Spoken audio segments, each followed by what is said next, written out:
Tell you what, golden age is not for sissies. I'm telling you, getting older is no fun, huh? You know, I'm 56, and I'm not liking any bit of it. Every day I wake up with a different ache and pain, but that's, I'm looking at the grass from this side, so I feel really good about That's it. That's right. So, I also. Good. You know, several months ago, we were real worried about you. Thank you so much for all you did. I mean, you just, you know, you got burned some hot water or something, was the deal? No. Wish it was as simple as that. That's right. But you're doing better? Oh, I'm doing better. I just, the rehab is tough, you know, balance. Yeah. You have to strengthen. After 7 days in that hospital, incarcerated, I told the doctor. Right. And then, but I just want to thank you personally, Hank, for you and what you've done there, and to the sports people, the cards. I just never have an opportunity to thank all of the people in Clarksville for the cards I've received. Right. And it, well, you know, you're like there's like 3 or 4 of you in this town are like my father, who I lost in 1980. So you know, I was real concerned. You know, every community needs a barking dog, and that's you. You know what I mean? Everybody needs somebody that knows what they're talking about, has had some experience, has got something about it. But you know, you have a great history here. I don't know that there's any other person on the planet who's more of a champion for military, for the Army, than you, and for this community as a former mayor. And I thought, you know, with the 101st officially back this week, you know, how did that make you feel?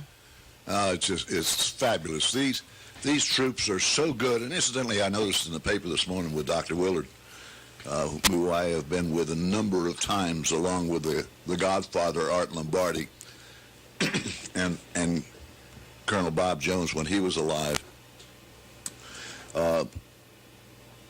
D-Day. Today. Yeah. And what the 101st did and the 82nd. Jumping behind at night. Right. What they did, they were real pioneers. Now, I'd like to make a comment here in that Art Lombardi was part of the 11th Airborne Division. Now, all of the big planners in Washington were against the parachute troops. And of course, that goes back to the history with the Germans and Crete and so forth. But the 11th Airborne Division, that was one hellacious bunch, and they went on the Louisiana maneuvers, of which the overlord commander said, hey, yes, we do need these parachute troops. Right. Now, that was Art Lombardi's outfit. So the 11th Airborne Division that went to the Pacific was instrumental in saving the parachute troops for the future, of which the 101st and the 82nd are the two premier ones. You told me last week you had visited with Godfather and that General Wickham was here. Yeah. For those who don't know Art Lombardi, my wife was asking me how he got the name Godfather, and I know it's been explained to me a couple of times, but how's he doing? And tell us, how did Art Lombardi become the Godfather? Because that doesn't normally carry with it a very positive connotation. No, you're right. But in this particular case, it is all positive in every aspect. We've been together 60-some years, as well as Bob Jones, bless him, when he was alive. And General Petraeus called us the 101 Mafia, the three of us. But General Wickham came by going from Tucson, Arizona, to his granddaughter's graduation in Greenville, high school graduation in Greenville, South Carolina. And he had called Art, and he said, get a hold of the wild turkey, and I'll be there in 30 minutes. Well, Wild Turkey being you. Wild Turkey being me. For those who don't know. The Godfather. But so how did he become Godfather? He has been that way back, and it started when he was in the 11th Airborne Division in an artillery battery, and he went through every single grade, Hank, of which I didn't. He went through every single grade up through first sergeant, and then he received the battlefield commission, and by taking care of it, and they kept him in that same battery, which they never used to do. They'd always, if you received a battlefield commission, they transfer you to another unit. But he took care of those troops, and that was the shepherding that he had. So from the good connotation, and they've been called that forever. Been called that. We went to the Army War College together. We went to the Armed Forces Staff College together. General Wickham was CG here back in the 70s, is that right? 76 and 77. So 78. He has a lot of history here. And when did you serve with Wickham? In 75 and 76. However, he didn't bring me here. We also were classmates at not the War College, but the Armed Forces Staff College in Norfolk.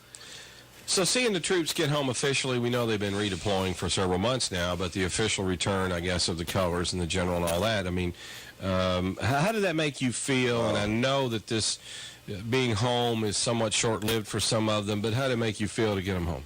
It absolutely fabulous. Of course, for all of these deployments, I'd always go out there, and of course, that was part and parcel of my problem of kept coming down with pneumonia, with the little kids sneezing and coughing in a enclosed area, the cold weather procedures, and then I start trying to doctor myself with the cough medicine and so forth, and I will never do that again. But the point that I'm making here is the troops are so first class. I couldn't be more impressed. I'm talking about from World War II, from the Depression era through World War II, the Korean era, the Vietnam era, and all of these deployments and redeployments. They're outstanding, and the commanders out there are absolutely outstanding. On Monday, there's a promotion of the hospital commander. He has completely changed the attitude at Blanchfield Hospital to one of, we're going to help you, we're going to do this. And he has been very, very instrumental in the Wounded Warriors program, of which we've all been part of out there. And that's Tom Thomas. And we're hopeful to have him on the show. We want to get into this in a moment about why, but the troops are back. They are wore out, and some of them that are headed back to Afghanistan. I want to get into your thoughts on our troops. Do they need more downtime and so forth before they redeploy? And obviously the sad note of the suicide rate at Fort Campbell. And we'll talk more about that with retired Colonel Ted Crozier, former mayor of our city, who is our guest here on Clarksville In Review, and we appreciate him. We'll be back right after this. Colonel Crozier is with us and getting better. There was a time when we were awfully worried. I can't imagine you being a very good patient. I'm a terrible patient. That's what I kept hearing. You know, you don't like being told what to do. You don't like getting up and not being able to get up and get out and take a walk. But some good came out of it. You know, you quit smoking, and you're exercising better, and hopefully you'll get back on the golf course soon. We were talking about Fort Campbell, which you have such a passion for. Yes. And the 101st, their third deployment to the Middle East, I guess. It's been very brutal. About 4. They're obviously stressed. They are obviously wore out. They are obviously at their wits' end, and the whole world knows it. Yes. And now the news of all the suicides that are occurring here, does that just break your heart? You know, what can be done? Does the military support their troops enough? Have they got programs in place? I know they're scrambling to get things in place to counsel these troops. Do we have our troops not prepared to be in that environment? Have you thought about what's the cause? You know, what's causing all this? Well, Hank, if I may go back a little bit to Korea as an example, and to War 76. We had 573 corporate members. We're now under 300. And of course, look what's grown here. But that is another area I noticed in the paper today that the check was sent over to the Fisher House, and they do a grand job, you know. And people in the community, I bring books out there that Smithfield Industries collect, and that we've been collecting we've sent 4 tons to the 3 brigades in Iraq and 2 tons to the headquarters in Afghanistan. until I tell everybody until I was caught. But, Right. Yeah, thank you very much. Colonel Ted Crozier, former Mayor Ted Crozier, our guest. You want another cup of coffee? Oh, yeah. No? Do you? Or you want a shot of whiskey? No. I ain't got that. I just thought I'd ask. I bet that's not true. Yeah. There's a drawer. No, don't you be looking in my drawers there. All right, we'll take a break here on Clarksville Interview, 9:32. We'll be right back after this timeout. You on WJZM Radio and at WJZM.com. All right, good morning. Welcome back. And, all right, now listen, I'm going to have to put you in timeout now if you don't behave over there. Former Mayor Ted Crozier is our guest this hour, and this is Clarksville Interview. Thanks for joining us, mid-70s or so. We're about 75 now. And it's awesome out.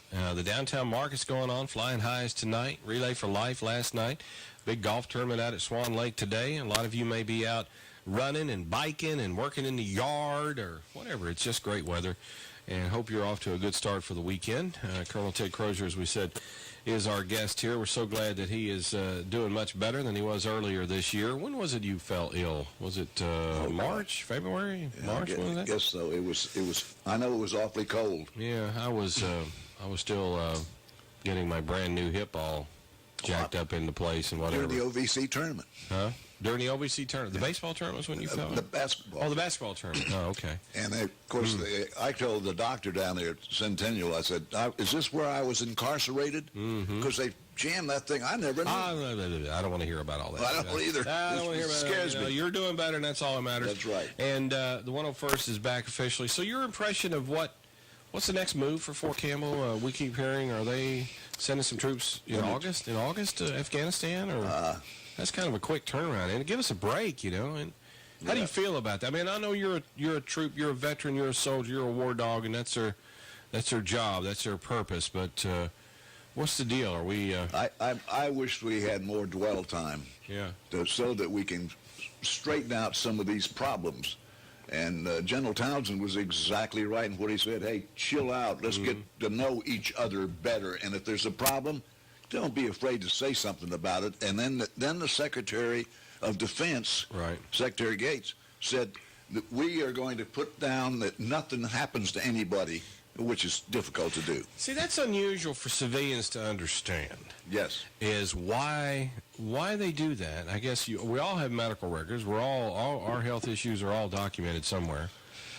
But that big a deal with soldiers says, all right, we're not going to, if you want to go talk to a counselor or you want to talk to your first sergeant or do whatever, we're not going to make a record of it. I mean, why? I don't know. I don't know why. I guess I should understand why that's that big a deal and why folks won't talk. Yeah, but if everyone would go, if everyone had to go through this. So you're saying everyone, regardless of whether or not you're having any issues, should do it? That's right. And that way, as a unit, you're a team, so you should all do it. You live and die together, you should whatever. Okay. And by doing that, then there is a stigma attached to it. But I would think if it came to the fact that you are so stressed that you're thinking of that it wouldn't matter what your buddy next door or your troop, your best friend, your first, it wouldn't matter, know. But anyway, we know that they're aggressively working on. Oh, yes, big time. Trying to settle this. But again, back to your understanding and when more will redeploy again. Are they headed back this year? They've, a lot of folks thought that when David Petraeus, was promoted to the role that he has served. I read a great article about him the other day about how he changed the whole tactic of that conflict, which whether you're for it or not, and I'm not in favor of being there, but that's neither here nor there. There's a great article about Petraeus and how well he has apparently done. But a lot of folks felt like, when he got in that position, we might get a break here. In other words, these troops might get a break because that second deployment was brutal. Yes. As opposed to the first. And I don't want to relive that. But that really hasn't happened. And when folks think that, man, give them 18 months home. They were over there 15 months. Give them 15 months home at least before they said it. Is that not the way that works? Well, yes, I think so. However, it depends upon what is needed. Now, I think that's with the new regime that's in Afghanistan now, Steve McChrystal and who incidentally is a classmate of Ted's, but he's a special ops guy, and these special ops guys are good. Just like the 5th out here, they are so good. They don't want to be interviewed. They don't want to. You can't even see when they come and go. Same way with the 160th, and they shouldn't. They don't want people to know about that, and they shouldn't know about it. However, the 101st is so visible, and all of its brigade combat teams are so visible that everybody knows when they're starting to go again. And then, of course, that builds up a lot. Oh, wow, we've got to go again. Hopefully, they'll slow it down. And that's, but why such a quick turnaround? Can you explain that, or do you have an idea about that? I mean, it seems only, and I know there's nothing fair about being in the military. I understand that. But it seems only reasonable that the deployment was extended to 15 months, whereas opposed to 12. And then you would at least think, no, I agree. For God's sakes, let me stay home for 15 months and I'm ready to go again, kind of thing. But see, you have that training that has to go in to be prepared to go again. Yeah. So that dwell time is not all just dwell time. So but still, you're not over there in 120 degrees out in the sand and not knowing whatever. I mean, and again, I can't relate. I was just a military brat. I didn't have to do all that, so it's really hard. I appreciate everything that all of you have done and the sacrifices you have made. But anyway, the base appears to be very, very proactive in this issue. How long will this go on? What's your prediction on how long we're going to be tied up in this conflict? Do you have any idea? I think you and the Godfather and all you all war dogs, when you get together, talk about it, how long it'll be? I think it will continue, and I am more concerned about the world today than I have ever been, and I've been scared before. But I'm really scared now, not only as the shadows lengthen, Hank, I'm worried for my grandchildren and their children. It's one of those things that, hey, and I would say, go in the service, because it is, as you well know, a real growing up situation, and the rewards for the service are great. The chances are, well, nobody likes to see anyone die. There's no question about that, and certainly commanders don't like to see that. And incidentally, I don't know whether you heard about General Sloser coming in and going to Dover, because there was an MP that had died 4 or 5 days before they departed and changed over to the 82nd Airborne Division in Bagram, that they went and brought the entire group to honor that soldier in Dover. Wow. He's a class act. Right. He's a class act, and I understand. And not the other part of this, Hank, in our area, is that we've got people keep coming back. The new ADC was out here before with the 101st Aviation Regiment. And before that, it was Mike Oakes. Mike Oakes has the command in the Mountain Division, 10th Mountain Division. Let's take a call, Colonel. Good morning. Hello, JZM. Yeah. Hank, it's Horace. Hey, how you doing? Hey, Horace, what's up, man? Oh, not much. I was just going to get Colonel Crozier's opinion on a couple things. Now, I was in during Vietnam, and it seemed like the military young men did all the fighting in that war, and it seems like I got all kinds of friends over in Iraq and Afghanistan now making big bucks over there, just as civilians. And I know we didn't have all that during Vietnam. I was just wondering what he thought about that. All right, Horace, thanks for calling. He was asking about a lot of troops who get out are going back as contractors, civilian contractors, and making some big bucks. And he mentioned that when he was in, they didn't have that. How do you feel about that? Well, that's true. We were, Horace, I was there also in Vietnam, and these are specialists, and we're losing them, and it hurts us because these are people like in the special operations area that get out and make fabulous money, over $100,000 a year, and they don't mind. Yeah, that's free, and I don't have a problem with that. No, I don't. But again, my opinion is irrelevant because I'm not a veteran. Yeah. I've not served, so it'd be easy, and I don't want to, And he sounds as though, I don't know, he either didn't have that opportunity or he resents that opportunity, because there's a lot that goes on. And I know I have friends here who do it. Yes. Who have done it. Yes. I don't have any problem with that, because it's like we've talked. When it comes to the toilet and to the water and to this and that, we just want it to flush. We want it to turn on. We don't care how it happens. You know, we just want somebody to fix it in the middle of the night. So when we sleep well at night and there's a troop over there, whether he's a contractor or he's a grunt, we don't care. We want to be able to wake up in the morning, come to work, have a good cup of coffee, and do our thing. So, and so that's where it comes back to what I was saying earlier about what we can do to those that we know. I have just become friends with some new military here in town, and, you know, I have an affection for military. They were good to my family, and you and I, as well know, we go back to the 60s. That's right. And so I have a real love for the military. I fall in love with them easily when I make friends with them because they're special. But I feel very frustrated that what little I could do. I have a radio station I can use to support. Personally, I can buy a couple of troops their lunch. Yes. But and you're a veteran and retired and whatnot. You know, do you feel frustrated at times at there are things that you can't do? Very much so. And I am so. I just have to mention this, if I may, Hank. And I've seen it from World War II right up through to now. These are the best troops. It's amazing. And the commanders are first class all the way down. Now, there's some things that I don't agree with, such as they did away with the division artillery that we all used to know about, and they put artillery battalions in each of the 4 ground brigade combat teams. And I said, well, where are your standards for artillery fire? We're talking about high angle type things now. Is that infantryman supposed to be responsible for that also? Right. That's too much on their back. Let me ask you something.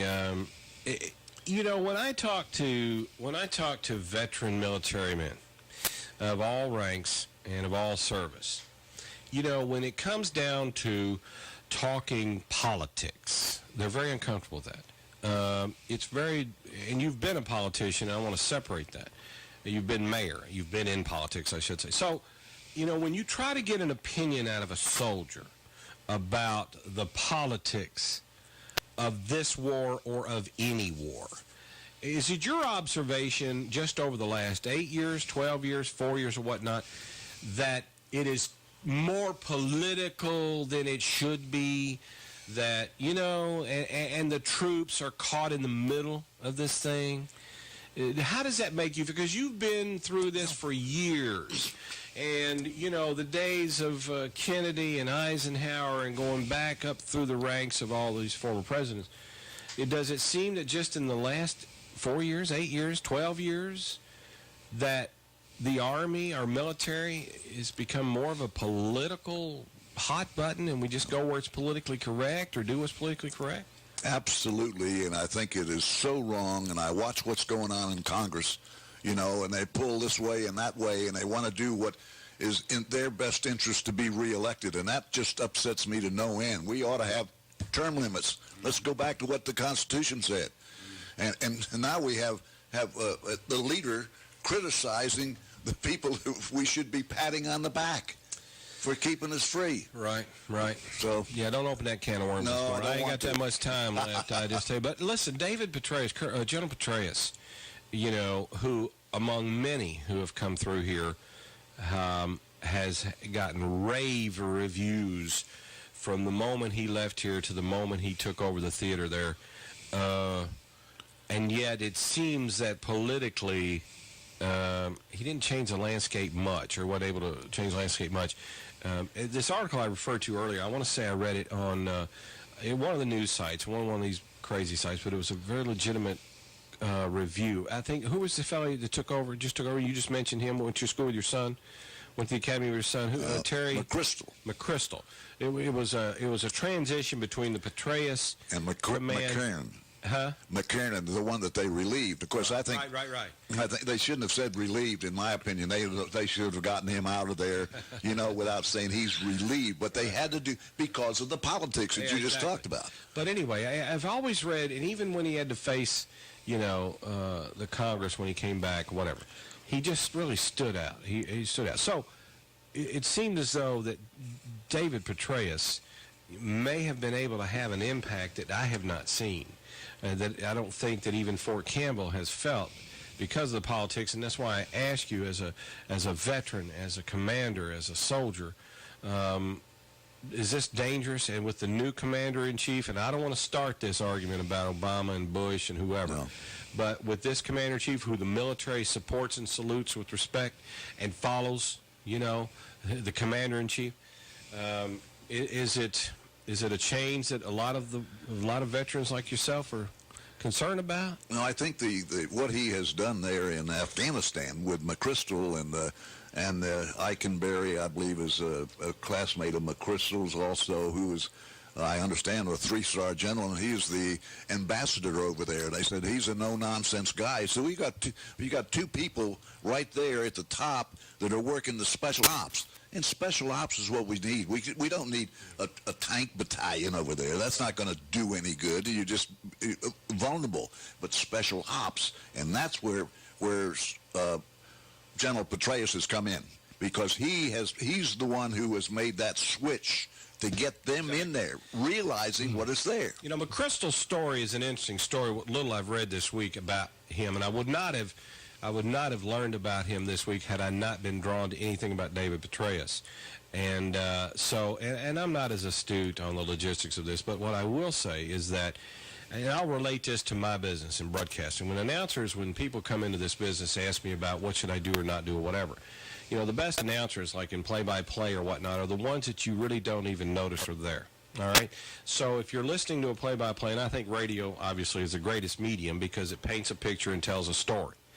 So the ones who are the best are the ones that you don't even know who it is. You know what I mean? You don't even know. You're just digging this picture. And I relate that to say this, that in conflicts past, the politics of the conflicts, we were not in tune with all of that. We knew how we felt about Vietnam, okay? I lived through that. I watched all, the demonstrations, the whole bit, the burning of the cars, whatever.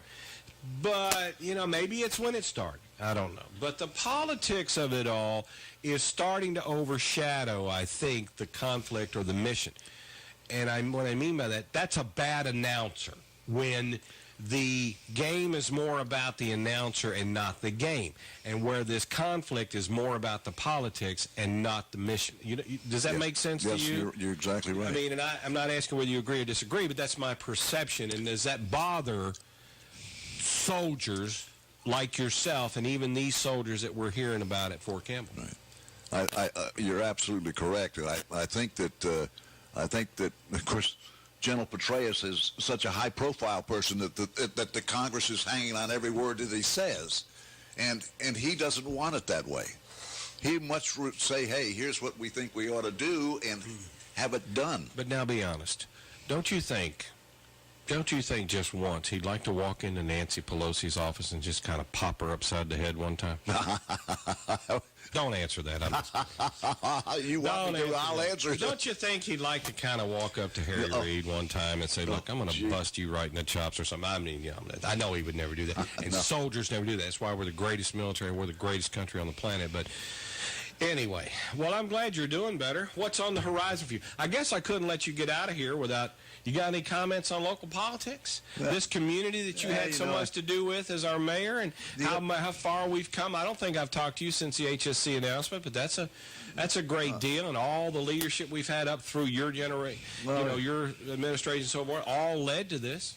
I sat back the other day and started writing down things where disappointments I've had.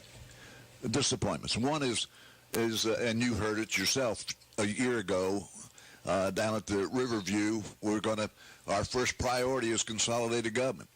Right. We're so far behind the curve on that. You've been singing that song since you were mayor. That's right. Well, we've just lost, we've just lost the director of finance, the commissioner of finance in the city. This would be an ideal time to say, okay, let's merge the two. Instead of sending out 2 notices, send out 1. And this, again, the electronics we have today, hey, we should be making money on this. And the other thing there, and I went down disappointments that I've had. One was the consolidation. I hated to see the city, my successor, take $20 million and buy into the state retirement plan, which we're still in. Which right. Nothing to do about that. Well, let me ask you about, when you mention consolidated government, and I know that I know that obviously that it's a good thing. I mean, it's an efficient thing. I mean, but there's an argument of, well, we've done okay up to this point this way, whatever. Change is difficult. Change is what it is. Not sure that in my lifetime we'll see them get to that point. Get to that point. But with the recent issue on the charter, which, if I recall, there were calls to revise the charter when you were mayor. There were charter issues up through God knows when. And we've seen how that's kind of played out. I mean, are we possibly even at a point where someone could, take the lead and move this forward for consolidating them? Are we not just there yet? No, you have to have 10% of the last general election. But you have to have the leadership all on the same sheet of music. Right, that's right. And right now we have leadership that's not really communicating. So I would say that we're not really kind of there. Well, one-stop shopping makes sense. And you get more money back from the state and the federal governments if you're consolidated. Now, why doesn't that make any sense? Yeah. And we need for our schools, had we been consolidated all of these many years, we'd had plenty of money for the schools sitting in the pot waiting for the school system. And the article that Art Lombardi wrote the other day about the school system, I have to agree, tenured, hey, my gosh, if you're in the Army and you've been in X number of years, if you're not cutting it, you're out. Why shouldn't that be the same for a teacher? If the teacher can't teach our children at $40 billion a year? Oh, God, don't open that can of worms on me this morning. Well, that's another can of worms. Well, we could debate tenure forever, but I'm going to ask you something. When you drive out Wilma Rudolph Boulevard, do you ever drive out through there and go, this damn thing cost me the mayor's office? Oh, yeah. It's turned out to be one of the greatest things ever. You would have never, I don't know that there are that many people even remember that debate, of annexing out there and that whole, how that's developed from that bridge on out there, how wonderful that is. Do you remember what it was like down there? I remember you took all kinds of grief for all that. So, you also, I have to say, I want to say, Hank, how much I appreciate you and Bunk all of these many years, because after I was elected, in fact, I was in your... Right. The announcement was in your office up there. That's right. Yeah, but it's been great all of the many years, and Wanda, your mom was a great advisor to me. Well, if you didn't want an opinion, you needed to stay away from her. No, I wanted the opinion. She was a pistol. We were talking about her the other day. It's funny. It's not a week goes by somebody to bring up my mother. So and we go so far back. It's just a great history in your family and all. I stay in touch with Curry and all that. So I'm glad you're doing better. I'm glad you're doing well. Thank you. And when I called you yesterday, I was like, gosh, I'm not even sure if he can drive or if he's driving, after your illness. But you have a fairly good bill of health going on now? Yeah, the doctor at Centennial said you just have to keep rehabbing. And, of course, I'm not doing what I should be doing. What are you supposed to do? Be walking a bunch? Well, that's what I should be doing. Now, I can walk. Of course, I've got a bad knee from jumping. Okay, I don't want your whole medical history because I heard so that makes it tough. Yeah, you're just not that spring chicken you used to be. But did you jumped, right? You jumped forever. You jumped forever. Yeah, that's right. That's got to have caught up with you over the years. So, but you look good. You're sharp as a tack, and your opinion is invaluable, and your passion for the military is it's just unbelievable. And just seeing you down, the first time I had seen you after your illness was down at the Warrior Week picnic. And just how, passionate. Everybody had that passion about what they do. Things would just be so much better. You were just so pumped for soldiers. I think that's great. Hank, when 3 general officers' wives had to pick me up, I felt, hey, I better start exercising a lot more than I have been. That was, really? If you don't seem like you're feeling well, 3 women will pick you up? No, they picked me up. Well, I'm just asking. I'm going to pull that trick sometime. You were there. I can't. Yeah, I know. I was like, I'm trying to get 3 women to pick me up and walk me around. I can't. But the 3, and they're great. I think you're pulling one over on everybody. I'll be honest. No. I can't get out of that chair.